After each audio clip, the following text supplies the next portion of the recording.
20 տարեկան մի յութուբյան բլոգեր տղան նկարել է այս ֆիլմը, որը դարձել է A24 կինոստուդիայի ամենաեկամտաբեր ֆիլմը։ Սա հոգեբանական սարսափ ֆիլմ է, որում մարդու ենթագիտակցությունը ներկայացվում է որպես դատարկ աղավաղված աշխարհ, իսկ պատկերները ուղեղի ստեղծածն են նրա հոգեբանական վնասվածքների և ցանկությունների արդյունքում։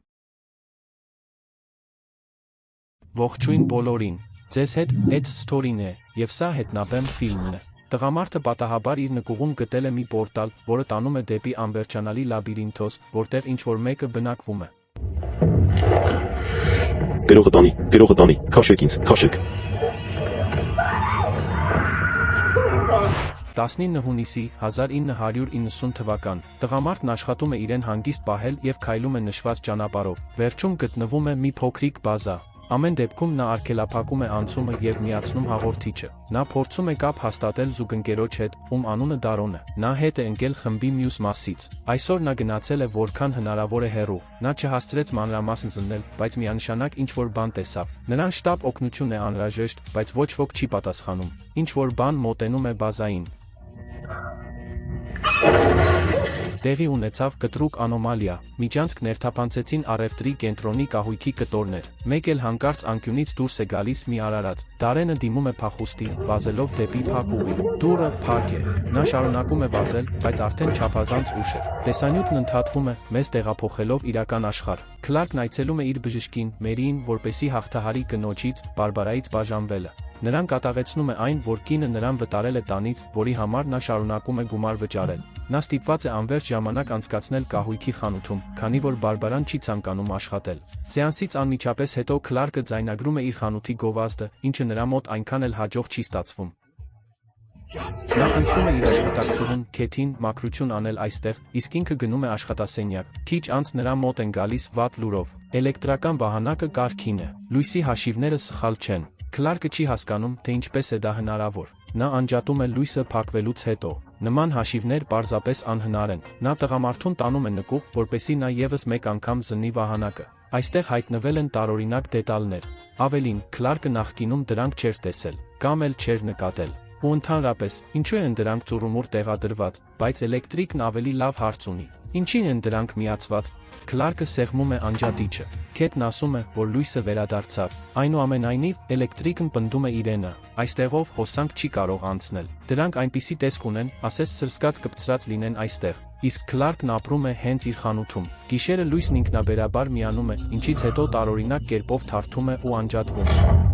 Մի քանի րոպե անց հեռուստահաղորդումն ընդհատվում է լիմինալ տարածության կադրերով։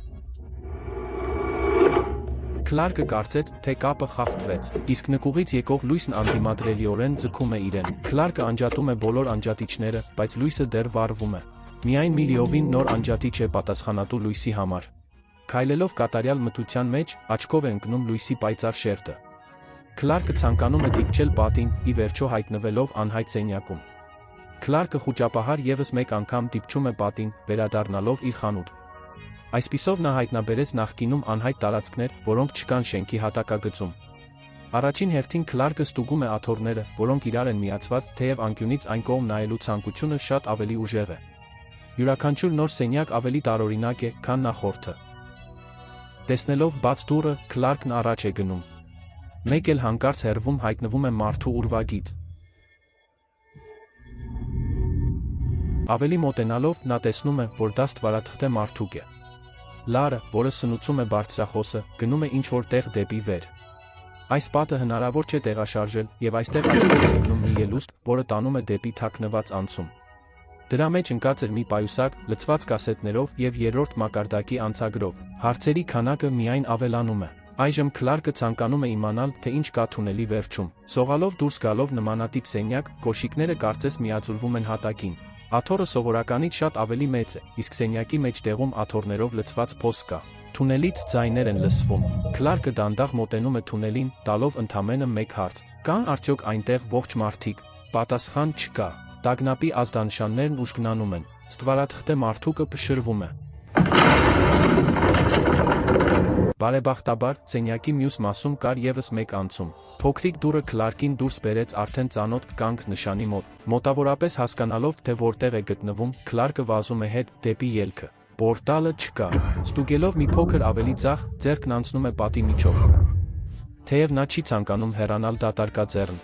Պետք է վերցնել աթոռը եւ վերադառնալ խանութ։ Այս ողջ ընթացքում լիմինալ տարածությունում հեռարձակում էր գնում, որին հետևում էր մի տղամարդ։ Հաջորդ օրը Քլարկը եկավ Մերիի մոտ, նա նկատեց նրա տարօրինակ վարքագիծը։ Քլարկը հետաքրքրվում էր, թե արդյոք նա իր հաճախորդներին երբևէ ուղարկել է հոգեբուժարան։ Պարզապես նա ինչ-որ բան է գտել իր խանութում։ Ավելի ճիշտ, մի վայր, որն ասես խանութում լինի, բայց միաժամանակ շարունակում է այն։ Նման է հայելիների, որոնք արտացոլում են նույն սենյակները։ Սկզբում մենք հայտնվում ենք գրասենյակում, իսկ որքան առաջ ենք գնում, այնքան տարօրինակ տեսք է ստանում տարածքը։ Դա կարելի է համեմատել այն բանի հետ, որ եթե ձեզ հանձնարարեն շուն նկարել, բայց չգիտեք, թե այն ինչ տեսք ունի։ Քլարկը երդվում է, որ մաքուր ճշմարտությունն է ասում։ Նույնիսկ նկարել է իր հիշողությամբ։ Մերին ամեն ինչ վերագրում է ալկոհոլային ընկճախտին։ Հուսահատված Քլարկը հեռանում է, բայց կվերադառնա անհերքելի ապացույցներով, եւ այդ ժամանակ նա ներողություն կխնդրի։ Քլարկը շտապում է իր աշխատակիցների մոտ, առաջարկելով արտաժամյա աշխատանք, բայց լավ գումարի դիմաց պետք է ինչ-որ բան հետազոտել։ Բոբիի տեսախցիկը շատ տեղին կլինի։ Արդեն նկուղում Քլարկը ցույց է տալիս պարանը։ Նրանք կկապեն միմյանց, որպեսզի չկորչեն։ Ամեն դեպքում արտակարգ կողմնորոշման համար։ Նա արդեն նշագծել է դուռը երկու կողմից։ Զույգը կարծում է, թե նա կատակում է, իսկ հետո Քլարկն անհետանում է։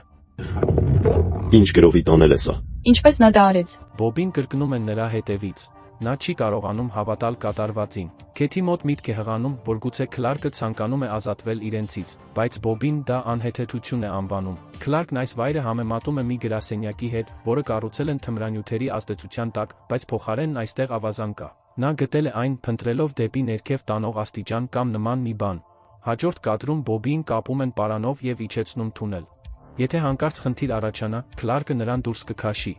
Բոբին խնդրում է Մերիին իր մորն ասել, որ ինքը սիրում էր նրան, բայց դա այն դեպքի համար, եթե ինքը մահանա։ Թեև սա ընդամենը կատակ է, ներքևում թափված էին կեղտոտ շորեր։ Այստեղ պարզապես լվացքի մի կույտ է եւ ամեն տեսակախտ։ Հարևան սենյակի լույսը սկսում է թարթել։ Բոբին խնդրում է թուլացնել պարանը, որպեսզի ինքը հետազոտի սենյակը, իսկ հետո այնտեղից աղմուկ է լսվում։ Գրողը տանի, քաշեք ինձ, քաշեք։ Արդեն տաբատը կեղտոտած Բոբին վերադառնում է խմբի մոտ, բացատրելով, որ այնտեղ հաստատ ինչ-որ մեկը կար։ Ինչ-որ բան Բոբիին հետ քաշեց։ Նրանք չեն հասցնում արձակել նրան։ Զույգը վազում է նրա հետևից, տեսնելով, թե ինչպես է Բոբին բառացիորեն ներծծվում հորիզոնական բացվածքի մեջ։ Մերին վազեց հարևան սենյակ եւ ճչաց։ Սա ստիպում է Քլարկին ընտրել այլ անցում։ Վազելով սենյակից սենյակ, Քլարկը վազում է դեպի մթություն։ Մեջտեղում դրված էր տոնածառ։ Դրա լույսի վրա եկավ տարօրինակ արարածը, ստիպելով Քլարկին վազել ավելի հեռու։ Այս անգամ նա եկավ ավազանի մոտ։ Այստեղ հստակ լսվում է Քեթի ձայնը։ Քլարկ, ես այստեղ եմ։ Թեև ինքը ոչ մի տեղ չկա։ Քեթն ասում է, որ նա գտնվում է ապակու մյուս կողմում, բայց Քլարկի համար դա հոծ պատ է։ Մինչ Քլարկը մտածում էր, թե ինչ անի, ինչ-որ մեկը բարձրացնում է տեսախցիկը, լավագույն կադրն ընտրելու համար։ Քեթը գոռում է, որ այն հենց նրա հետևում է։ Կադրն ընդհատվում է։ Իրականում Մերին հաղորդագրություն է ստանում Քլարկից, որ նա բացել է պատուհանը եւ այլևս չի վերադառնա։ Նա անմիջապես գալիս է նրա աշխատավայր, իսկ քաղաքի բնակիչները սկսել են դիտել գովազդը, որտեղ Քլարկը բոլորին հրավիրում է իր խանութ։ Գովազդը բառացիորեն կախարդում է մարդկանց։ Մերին, հիշելով Քլարկի խոսքերը, անմիջապես իջնում է նկուղ, որտեղ կա տարածության նոր սխեման։ Մերին ներս է անցնում եւ այժմ անձամբ հետազոտում է տարածքը։ Պատերից մեկի վրա շատ տարօրինակ նկար կար, որի կենտրոնում սև ինչ-որ բան էր, որը մարդուն բարձրացնում է դեպի պատուհանը։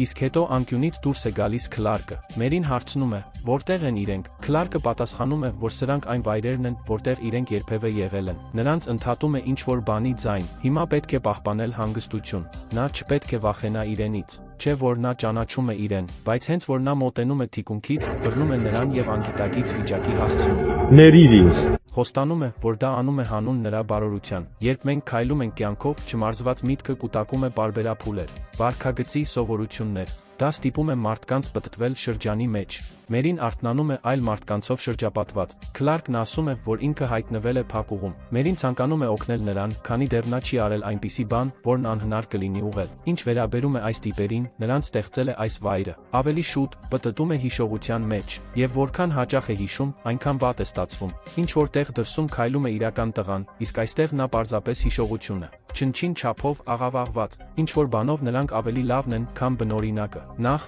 նրանք ոչինչ չեն զգում։ Նրանց կարելի է անվանել կահույք, որը կարելի է ուտել։ Ինչ վերաբերում է Քեթին, նա պառկած է սառնարանում։ Քլարկը ցանկանում էր օգնել նրան, բայց չստացվեց։ Մերին դեռ ցանկանում է օգնել նրան։ Նա ասում է այն ամենը, ինչ նա ցանկանում է լսել։ Ի վերջո, Քլարկը փոխվելու ծրագրեր չունի։ Նրան այստեղ դուր է գալիս։ Երկար ժամանակ անց նա զգացողություն ունի, որ գտնվում է այնտեղ, որտեղ պետք է լինի։ Մերին դեմ չէ, որ նա մնա այստեղ, բայց թող բաց թողնի իրեն։ Քլարկը սկսում է ազատել Մերիին, մինչդեռ կերպարը նկատում է, թե ինչպես է մյուս սենյակից ինչ-որ բան գալիս իրենց կողմ եւ դիմում է փախուստի։ Քլարկը պաշտպանում է Մերիին, ասելով, որ նա չի վնասի իրենց եւ արդեն պատրաստվում է հեռանալ։ Հսկան բարձրացնում է Քլարկին եւ սկսում խժռել։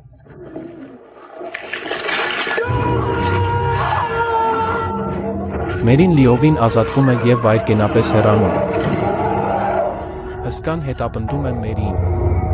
Նա վազում է մի տուն, որը նրան դուրս է բերում անդնդախոր տարածություն։ Հսկան չկարողացավ հասնել նրան, ինչի պատճառով սկսում է կոտրել դուռը։ Այս ժամանակը բավականացրեց, որպեսզի Մերին բարձրանա մեկ հարկ վերև։ Այնտեղ գտնվում է Քլարկի խանութը։ Մի քանի րոպե անց հսկան բարձրանում է։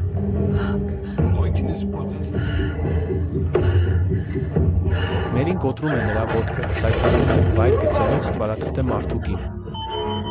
Դա ակտիվացնում է սենսորը։ Սենյակը լցվում է գազով։ Գազն ազդում է Մերիի վրա, ինչի պատճառով նա դանդաղում է, եւ հսկան հասնում է նրան։ Նա հիշում է, որ գրպանում կար ձեռքի կաղապարը։ Դրա շնորհիվ նրան հաջողվում է դիմադրություն ցույց տալ եւ փոխվել նրա ճիրաններից։ Ինչից հետո թաքնվում է մի ճեղքում, որտեղ հսկան չի կարողանում ներխուժել։ Մերին գնում է դեպի թունելի վերջում գտնվող լույսը, որտեղ նրան դիմավորում են կոստյումներով մարդիկ, ովքեր չեն հասկանում, թե ով է այս կինը։ Նրանք նրան տանում են իրենց բազա։ Բժշկական զննումից հետո սենյակ է մտնում Ֆիլը։ Նա որոշեց մի քանի հարց տալ։ Նախ, ինչպես է նա հայտնվել այստեղ։ Մերին պատմում է խանութի մասին, որն անմիջապես ցույց են տալիս լուսանկարով։ Նրանք նույնիսկ գիտեն, թե ում էր նա փնտրում։ Մերին ցանկանում է իմանալ, թե որտեղ են գտնվում իրենք։ Ֆիլը պատասխանում է, որ իրենց ֆիրման արտադրում է ՄՌՏ սարքեր։ Կամ ավելի ճիշտ, նախկինում էին արտադրում։ Դա այն բանից առաջ էր, երբ նրանք գտան այս վայրը։ Այժմ Ֆիլն ամեն օր իջնում է այնտեղ, մեծացնելով քարտեզը։ Սա մարդկության պատմության ողջ ընթացքում ամենանշանակալի մասն է։ Ինչ վերաբերում է Մերիին, նա չէ, որ պետք է որոշի նրա ճակատագիրը։ Ի վերջո, այս տարածքը լցվում է Քլարկի, Բոբիի, Քեթիի, նաեւ հենց Մերիի հիշողություններով։ Սրանով ֆիլմն ավարտվեց։ Գրեք մեկնաբանություններում, թե ինչպես եք գնահատում այս ֆիլմը։ Շատ շուտով կվերադառնանք։ Առայժմ